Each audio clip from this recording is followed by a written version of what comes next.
শাহরুখ খানের Kolkata night Riders এবারের IPL নিলামে বড় অঙ্কের অর্থ দিয়ে বাংলাদেশি কাটার মাস্টার মুস্তাফিজুর রহমানকে দলে নিয়েছে। এই ঘটনাকে কেন্দ্র করে তোপের মুখে পড়েছেন বলিউড বাদশাহ শাহরুখ। মুস্তাফিজকে দলে নেয় শাহরুখকে গাদ্দার বা দেশদ্রোহী বলে আখ্যা দিয়েছেন ভারতের উত্তরপ্রদেশের কট্টরপন্থী বিজেপি নেতা সঙ্গীত সোম। এনডিটিভির এক প্রতিবেদনে বলা হয়েছে, ভারতের এক জনসভায় সোম বলেন, একদিকে বাংলাদেশে হিন্দুদের হত্যা করা হচ্ছে তো অন্যদিকে আইপিএলে ক্রিকেটারদের কেনা হচ্ছে। বিশ্বাসঘাতক চলচ্চিত্র অভিনেতা শাহরুখ খান বাংলাদেশি ক্রিকেটার মুস্তাফিজুর রহমানকে 9 কোটি টাকায় কিনেছেন। তিনি আরও বলেন, এই ধরনের বিশ্বাসঘাতকদের এই দেশে থাকার কোনো অধিকার নেই।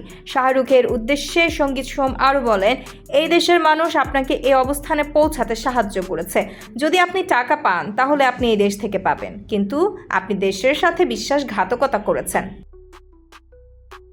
বিজেপি নেতা আরও বললেন, রহমানের মতো খেলোয়াড় যাদের 16 ডিসেম্বর আইপিএল খেলোয়াড়দের নিলামে 9.2 কোটি টাকায় কেনা হয়েছিল, তারা ভারতে এলে বিমানবন্দর থেকে বের হতে পারবে না।